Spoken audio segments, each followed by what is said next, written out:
Olá, aqui é Joadir, com os resumos da saga Operação Cavalo de Troia, na série O Gigante da Galileia. Hoje, domingo, 14 de janeiro de 2024. Hoje gravando o vídeo número 50. Peço a você que se inscreva no canal caso ainda não tenha feito. Compartilhe esse vídeo com seus amigos. E dê o seu like, ative a sineta. Porque aquelas pessoas que têm feito isso, eu só tenho uma gratidão muito grande. Porque o meu canal, que praticamente um canal de YouTube amador, eu não sou profissional, estou aprendendo a trabalhar com essas publicações do Cavalo de Troia. E eu só tenho a agradecer o crescimento exponencial que está acontecendo no meu canal. Graças a você que tem me ajudado, que tem compartilhado seu vídeo, que tem dado o seu like. Cada vez que você dá o seu like dizendo que gostou daquele vídeo, o YouTube entende aquilo e mostra aquele vídeo para outras pessoas. Isso ajuda muito o meu canal. Então, gratidão profunda por isso. Então, no vídeo de hoje, é importante demais que você compartilhe, porque é um conhecimento inusitado. Por quê?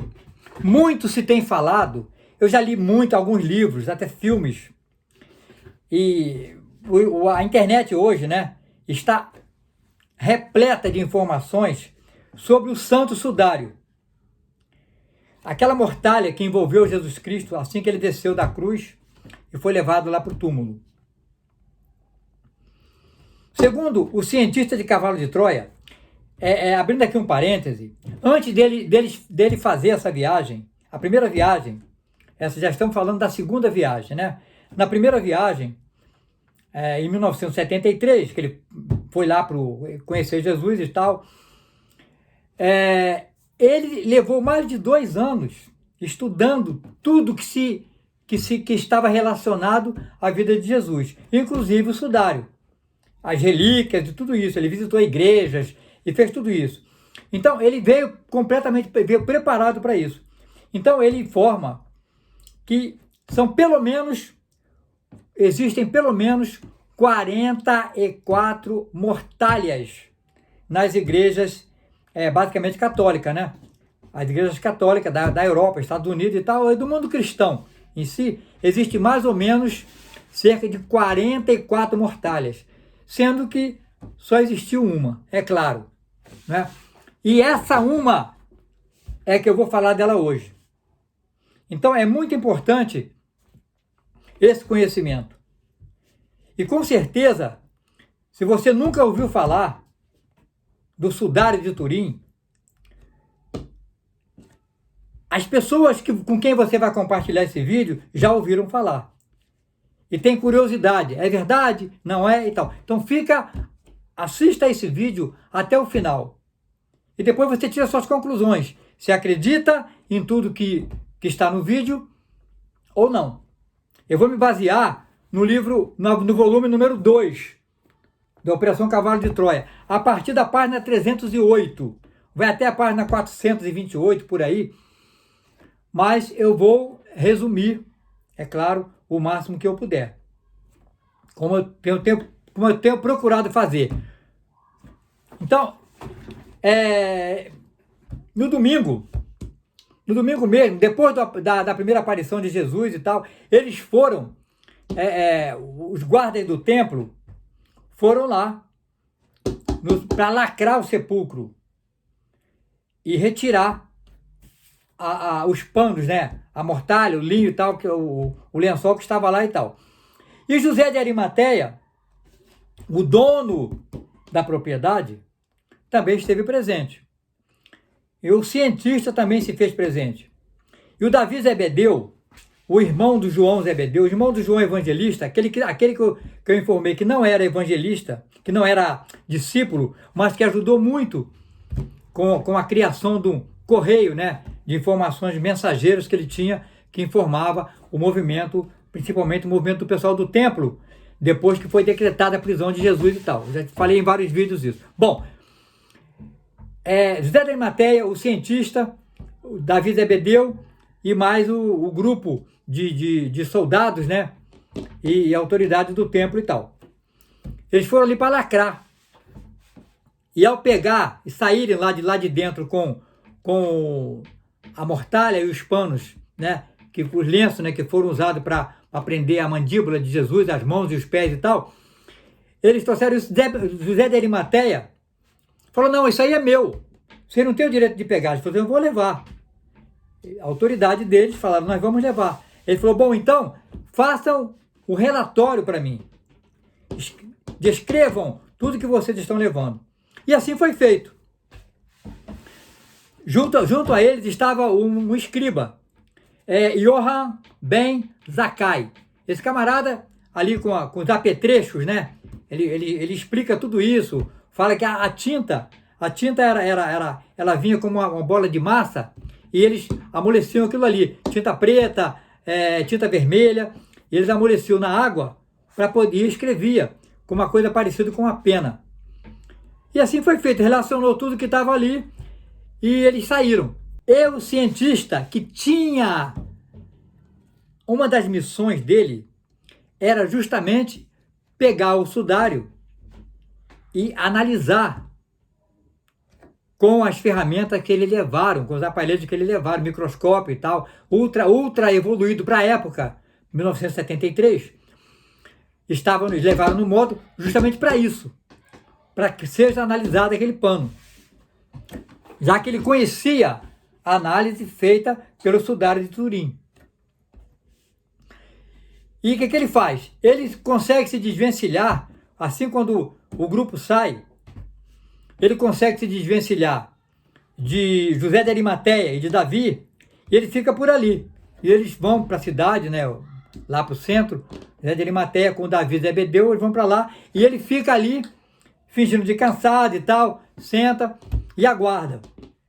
E fica de olho, justamente no serviçal, o escravo, digamos assim, que estava levando o embrulho. E ele seguiu, discretamente, de longe. Eles cegaram, né, aquele grupo de soldados, 3, né, com mais o escravo, chegaram no precipício e jogaram aquele embrulho ali no precipício. E ele esperou que todos saíssem e foi lá e pegou essa mortalha. Estava enganchada lá num galho de árvore lá embaixo. Ele conseguiu pegar. Então, a parte que ele conseguiu ouvir foi mais ou menos essa. Eleazar, que era o chefe daquele grupo que foi lá para lacrar o túmulo, etc. Eleazar apontou para o rochedo e o escravo, obedecendo a ordem, arrojou o envoltório ao fundo da escarpa. Cumprida a missão, afastaram-se pelo mesmo caminho que haviam trilhado. Então, assim que eles foram embora, o cientista, olhando para um lado e para o outro, viu que não tinha ninguém naquela hora e tal, era um domingo. Ele foi lá e pegou aquela mortalha, escondeu na roupa dele e tal, e seguiu direto pro módulo. Então, o módulo ficava invisível a olho nu, para que ninguém visse aquele berço ali, né, que tinha uma imagem de berço, né, como eu falei no primeiro vídeo. Se você não assistiu, o vídeo número 1, com o subtítulo de Lázaro, ele fala sobre esse berço, sobre esse formato do módulo. Mas ele ficava invisível, com uma nuvem ali que a olho nu as pessoas comuns não viam. Então, como ele tinha uma lente de contato, crótalas, que ele usava para ver os raios infravermelhos e tal, que ele usou muito lá na crucificação, né? Ele usou muito essas lentes e também com a vara de Moisés, né? Com aquele cajado emitindo os raios, e ele só podia visualizar com os olhos, com aqueles lentes de contato, crótalas, que é uma imitação, baseado no olhar, nos olhos, né, de uma serpente americana. Então ele consegue adentrar ao módulo,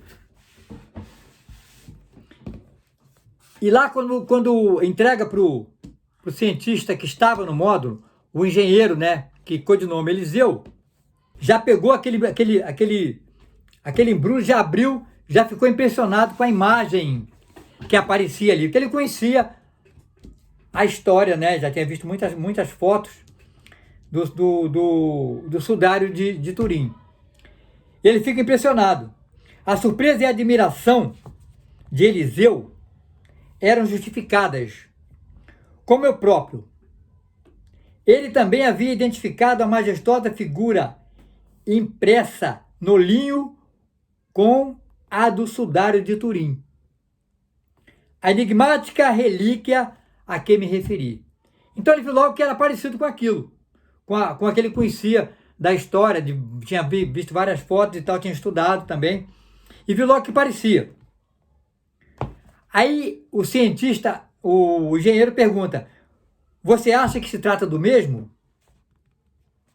Aí ele fala: não, fica a seu critério aí analisar. E ele desce para outras atividades e deixa a cargo do engenheiro fazer toda a análise.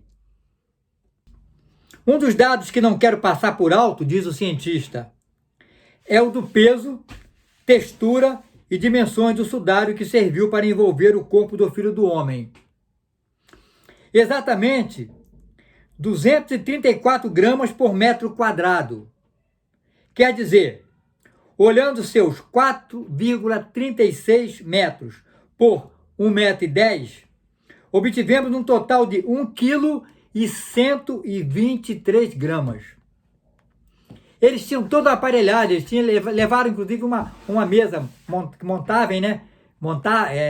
Que pudesse ser montada, e montaram aquela mesa lá de alumínio e aço, e ali eles estenderam o lençol e analisaram completamente o engenheiro, né? O tecido opaco e espesso mostrou-se muito irregular, tanto na fiadura quanto na textura. Esta era do tipo sarja, entre aspas, também conhecida na atualidade como espinha de peixe, também entre aspas. Com a média de 40 fios por centímetro quadrado na urdidura e 30 na trama, quem é conhecido aí, quem conhece de tecelagem, vai entender isso aí. Eliseu contou 27 inserções por centímetro. Com a ajuda do microscópio e em ampliações de até 5.000 aumentos, confirmou a natureza da fibra, que era linho com solitárias e escassíssimas presenças de algodão do tipo herbácea. Possível procedência: o centro comercial de Palmira, a 10 dias de Jerusalém, da onde onde o sudário foi comprado, quando o lençol foi comprado por José de Arimateia. Essas informações talvez possam parecer irrelevantes, mas não para nós, especialmente porque coincidem, eu diria que são as mesmas,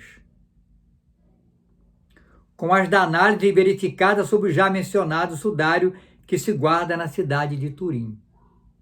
Ou seja, eram idênticas. Categoricamente, como dizia o mestre, aquele que tem olhos para ver, que veja.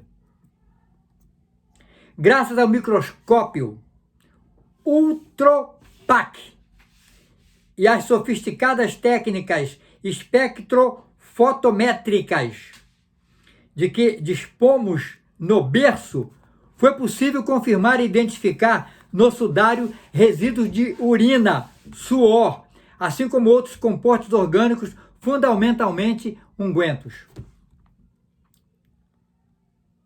Então, ele, depois de analisar a urina que estava ali no sudário, confirma que era uma urina muito ácida.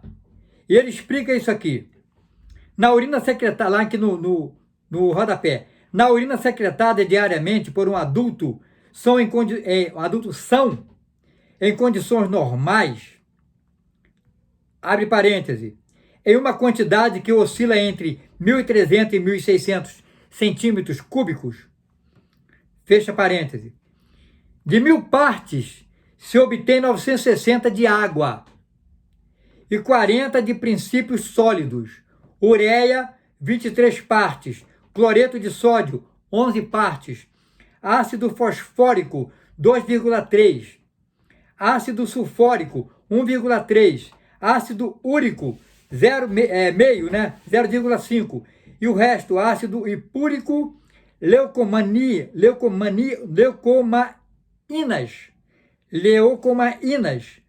urobilina e sais orgânicos.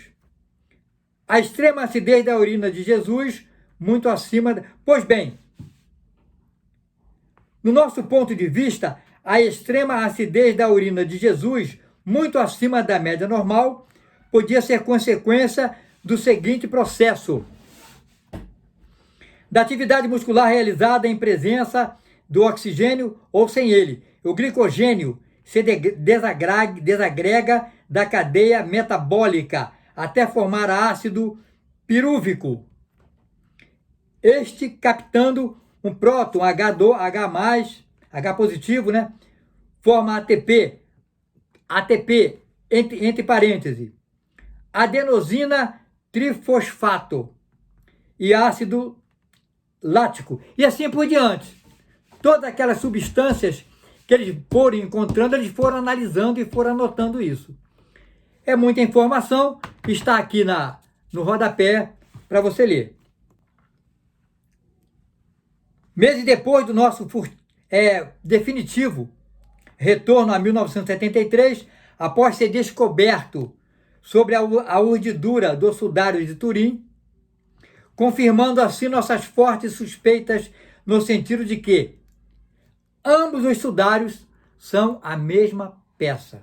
Então ele confirma aqui aquilo que nós temos visto vários filmes, vídeos, documentários, né, e livros falando sobre os estudos que eram executados, né, que eram feitos no sudário de Turim. Mas nenhum tinha... a Igreja Católica tinha batido o martelo, que aquele era a mortalha que tinha envolvido Jesus Cristo. E eles confirmam aqui. Cientificamente, está confirmado com a análise que eles fizeram, com a análise que era feita lá dos resíduos, né, lá do que foi autorizado fazer, lá em alguns pedacinho que foi citado, teve um lance que foi autorizado tirar um pedaço do sudário, e ali foi estudado profundamente e tal, com as ferramentas que eles tinham na época. Não era, com certeza, o microscópio usado pelo cientista, que era uma coisa lá da NASA, muito mais evoluído e tal, mas que com isso eles confirmaram que aquele sudário de Turim, o famoso sudário de Turim, era a verdadeira mortalha que tinha envolvido, o verdadeiro lençol que tinha envolvido o nosso mestre Jesus Cristo. Então, vários estudiosos foram feitos, ele cita aqui, todos eles. Inclusive, a origem de pólen, foi detectado vários pólen no lençol, mas esses pólen também foi verificado alguma coisa lá no ano 30. Mas é porque esse sudário ele passou em vários... Ele passou de várias mãos, foi passado por várias mãos, né? Reis, pessoas famosas e tal, que detinham a posse dessa mortalha até o momento em que ele foi depositado, foi entregue lá na Catedral de Turim e ficou ali. Então, o cabelo de Jesus também foi encontrado o cabelo, então foi analisado o cabelo. E fala, inclusive, da diferença entre o cabelo do homem, o cabelo masculino e o cabelo feminino. ele diz que o cabelo feminino é mais grosso do que o cabelo masculino. E aí detecta com a realidade que ali se tratava de um homem. Ele sabia que aquele sudário era o que tinha envolvido Jesus, porque ele acompanhou tudo isso. Mas tendo em vista a desaparição do corpo, né, ele tinha que citar esse lance. Citar que tá ali, tinha o cabelo e tal, e que era confirmado que ali estivera um homem, né? E o cabelo era masculino e tal, e o sangue AB. E depois, num vídeo futuro, eu vou falar sobre o DNA. Eles fazem o DNA de Jesus. Ele consegue fazer isso com a amostra de sangue de Jesus, do cabelo, né, e de sangue de Jesus, da mãe dele. E lá no túmulo do pai dele, ele pega resíduos lá dos ossos que estão lá, tanto do pai dele, José, quanto de Amós, o irmão dele, que morreu com 5 anos. Isso é um vídeo futuro que eu vou falar, também é impressionante. De análise clínicas, vai conhecer isso. Surgiram dados suficientes para resolver a questão da raça. Era branca. A raça de Jesus era branca. Por meio dos exames morfológicos do estudo da cromatina de Barr, B-A-R-R, e da fluorescência do cromossomo Y.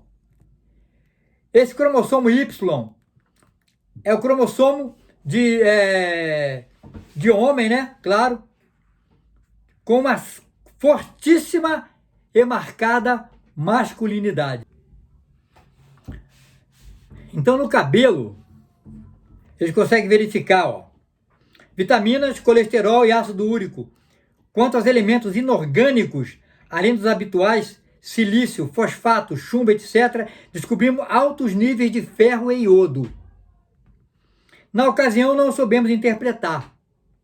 E, movidos pela curiosidade, recorremos também a uma análise por ativação neutrônica. Esta técnica se mostra muito eficaz, já que a composição mineral dos cabelos de um indivíduo pode dever-se aos hábitos alimentares, à profissão, ao lugar em que vive e à exposição a uma determinada contaminação ambiental. Não havia dúvidas. As propriedades físicas daquelas amostras, densidade, índice de refração, birrefração, etc., davam a entender que Jesus de Nazaré havia estado em contato e durante longos períodos de tempo com o mar e com algum lugar ou elementos onde abundasse muito iodo. Em relação à alta contaminação de ferro, de onde poderia proceder? Somente uma estreita e continuada vinculação a minas, forjas e fornos poderiam explicar tão estranha anomalia. Então, eles ficaram impressionados porque tinha esses resíduos de ferro, etc., essas substâncias todas detectaram ali no cabelo de Jesus. Acontece que depois ele verifica isso. Jesus teve várias profissões. Ele foi dono de armazém, ele foi construtor de barcos, ele foi marceneiro como o pai dele, né? Ele foi artesão. Ele se virava, né? Se virava. Principalmente depois que o pai dele morreu.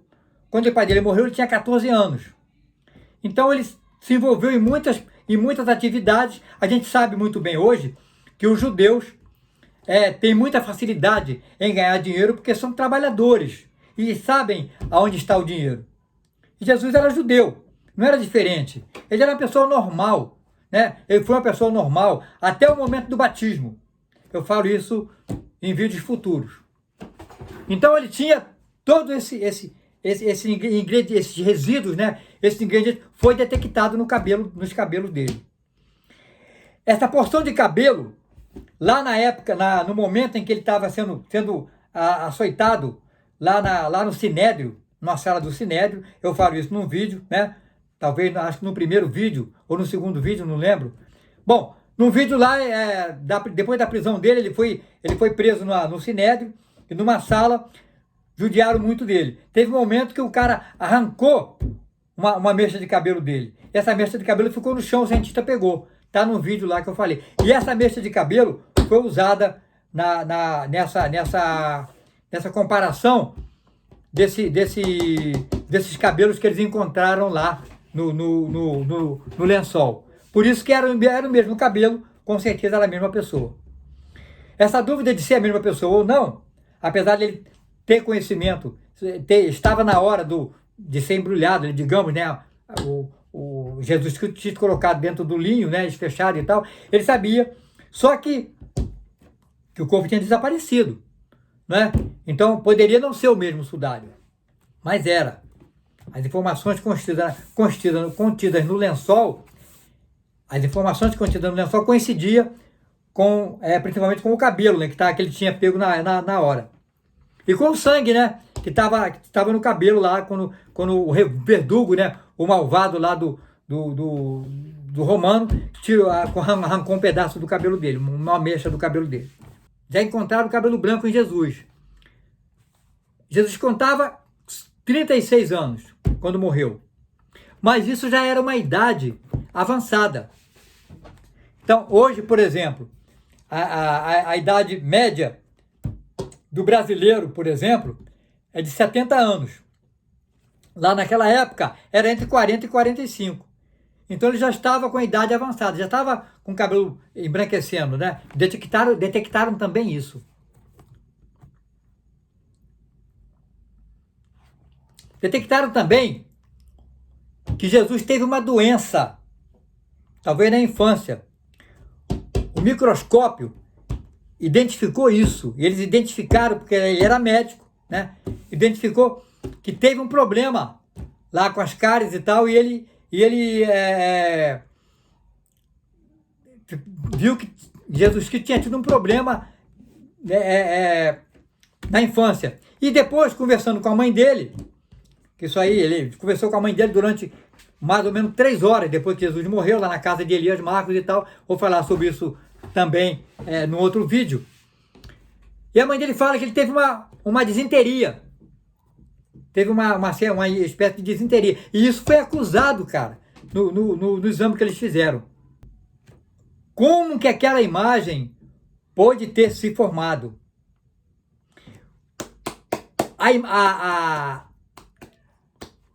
O sangue na parte de baixo do linho, onde ele ficou com as costas,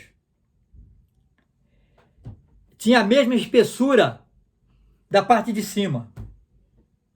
Então é impressionante porque se ele estava deitado em cima do linho, logicamente ali tinha que estar uma quantidade maior de impressão de sangue, né?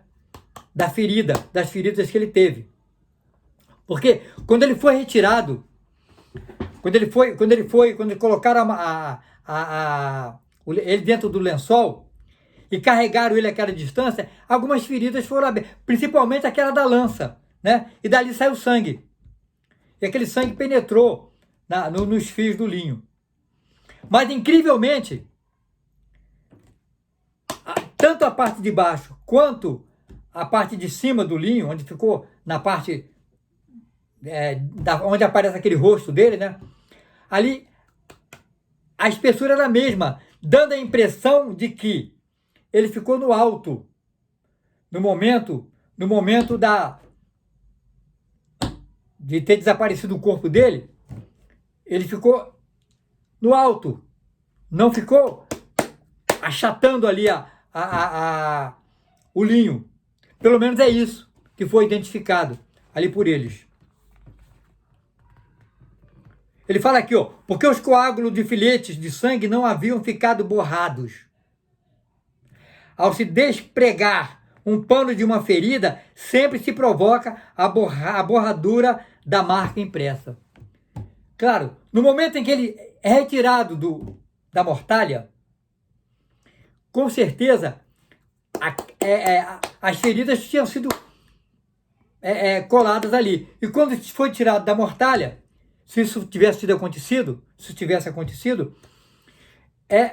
ficaria, digamos assim, cascas, né? Um pedaço maior de pele, né, de sangue ali, daquelas crostas de sangue, né, tinha ficado ali no lençol. Isso não aconteceu. Então ele explica por quê. Vamos seguindo. Então, um tal de doutor Barbet já tinha falado sobre isso. Por que aquele sangue tinha corrido, né? Lá, já analisando, lá no século XIX, lá em 1800 e tal, analisando o sudário, esse tal de Dr. Barbet fala que no ambiente, abre aspas, no ambiente úmido da gruta, o sangue seco talvez experimentasse um amolecimento, dando lugar a uma pasta mais ou menos branda. Então ele diz o seguinte, segundo ele, no ambiente da gruta, aquelas feridas se amoleceram pela umidade e molharam ali, então foi se formando aí essas imagens e tal. Basicamente, né, aquele sangue que saiu da ferida pela lança. Então ele fala aqui, na sondagem da hemoglobina, eles puderam estabelecer a idade real de Jesus naquele momento, no momento que morreu. Ou seja, 441 meses, incluindo o período fetal. Um detalhe importante aqui, eu vou fazer um vídeo sobre isso, mas eu vou adiantar uma coisa aqui. Ele fala que foram 441 meses. 1 dá 9.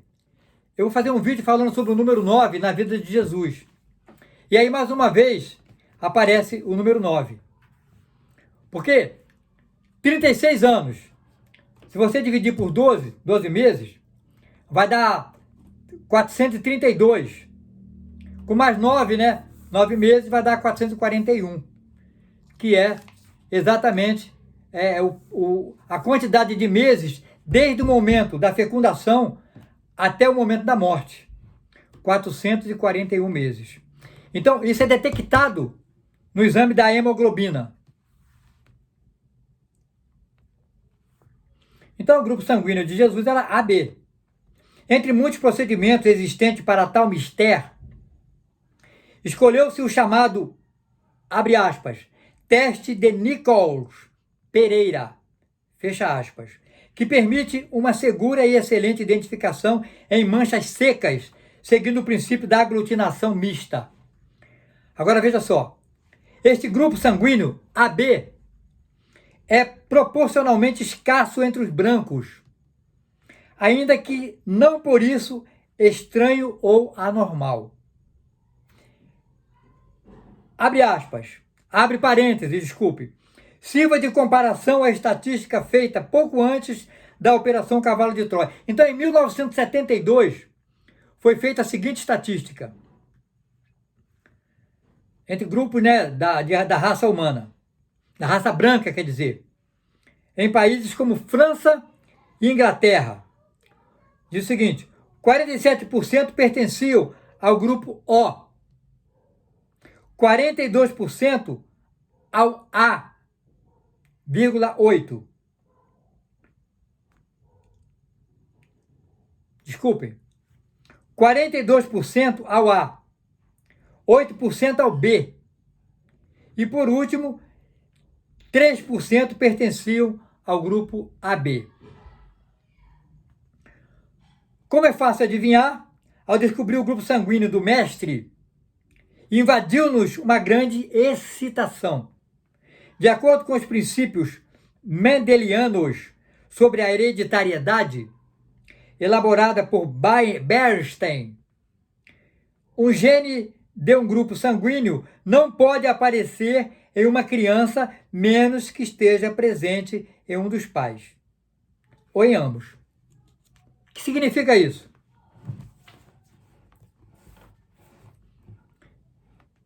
Significa que Jesus Cristo tinha o grupo AB. Então, necessariamente, pai e a mãe tinham que ter AB ou A ou B. Então, isso era científico. E eu falarei sobre isso no outro vídeo, onde eu falo no DNA que foi feito de Jesus Cristo, tá? Contrariando até a vontade dele, que ele achava que Jesus era de origem divina, ele tinha que fazer o teste, né? Para poder confirmar isso. Que a ciência é isso, tem que ser comprovado. Eliseu, o engenheiro, pôs em prática a metodologia de Zec, demonstrando que as manchas com fluorescência Y positiva encontradas no sangue do Nazareno correspondiam a um indivíduo de sexo masculino com uma acentuada masculinidade, isso entre aspas. Algo que, como já disse, não se precisava ser demonstrado. Claro, ele conhecia Jesus, lógico, né? A base de chapas fotográficas em diferentes frequências de aspecto, processos de digitalização de imagens e toda sorte de exploração com densitômetro, microscópio de efeito túnel. Eles usaram um super microscópio da IBM, chamado de microscópio de efeito túnel, do linho. Ele fala aqui, ó, somente as partes externas do linho se haviam visto afetadas por uma espécie de chamuscamento generalizado. Aquilo nos confundiu ainda mais. Que havia sucedido no interior da tumba? Como explicar, racional e cientificamente, que um cadáver houvesse podido queimar a mortalha que o cobria? E ele explica isso cientificamente, falando das inversões, da inversão do tempo, né? Das partículas, que eles, através desse sistema descoberto, é que eles puderam fazer a viagem no tempo. E eles comprovam que houve uma aceleração de 5 anos naquele corpo.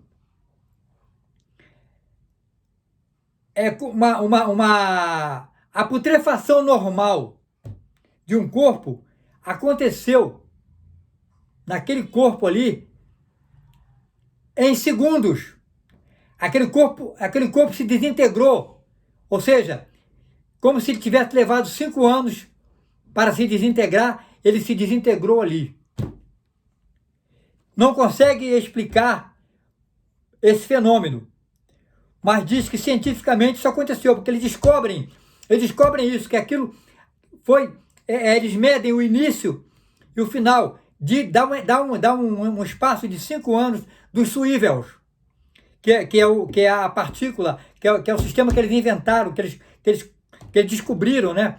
Lá no ano 66 da nossa era, 1966 da nossa era, eles descobriram isso e começaram a fazer, estudar e evoluir e fazer testes e chegaram à conclusão, chegaram ao momento de que podiam fazer viagens no futuro, no presente e tal, no passado, e foi assim que eles fizeram a viagem. Então, eles dominavam essa técnica, eles observaram isso, observaram que o sudário informava isso. Esse chamuscamento informou para eles cientificamente que foi acelerado, aquela decomposição do corpo de Jesus foi acelerado ali dentro do sudário. Durante o tempo que ficou ali, foi acelerado por 5 anos. Por isso que desintegrou-se. Por isso que não teve aquele... Por isso que a mortalha, o lençol, os lenços que foram usados para segurar a mandíbula de Jesus, as mãos dele, para atar as mãos, e também os pés, como era de praxe, estavam no mesmo lugar. Ele quer dizer o seguinte: se alguém tivesse ali retirado aquele corpo, não ia permanecer daquela mesma forma, tanto o lençol quanto os lenços. Por isso é que eles fizeram vários exames e descobriram isso, descobriram o chamuscamento e tal, através disso, medindo o início e o final, eles descobriram que levou 5 anos, em segundos, para desintegrar aquele corpo. Só um poder sobrenatural poderia ter feito isso, que ele não consegue explicar isso, pelo menos não é explicado. Para mim, nesses volumes que eu li, até o volume número 9. Então, a conclusão é que, para não se adiantar mais, a conclusão é que, analisando à luz da ciência, com super microscópios que eles levaram lá no módulo e conseguiram botar durante várias horas, fazer todos os testes possíveis, tipo sanguíneo, tipo do tecido, tudo, cabelo, pele, sangue, etc. Eles conseguiram chegar à conclusão de que aquela mortalha, aquele linho utilizado para cobrir Jesus e carregá-lo até a tumba e deixá-lo lá amarrado, dobrado e tal, fechado com aquilo ali, era o mesmo linho que está na Catedral de Turim. É o mesmo sudário, o famoso sudário de Turim. Dito isso, eu encerro aqui esse vídeo, dizendo a você, para não perder o próximo vídeo, eu vou falar da família de Jesus. Jesus teve 8 irmãos. Jesus teve 8 irmãos. Eu vou falar aí sobre isso no próximo vídeo. Não perca, compartilhe esse vídeo com as pessoas que você conhece e que gostariam de ter esse conhecimento. Compartilhe esse vídeo, ative a sineta, dê o seu like se você gostou desse vídeo e se inscreva no canal caso ainda não tenha se inscrito. E eu só quero agradecer a sua atenção. Muito obrigado.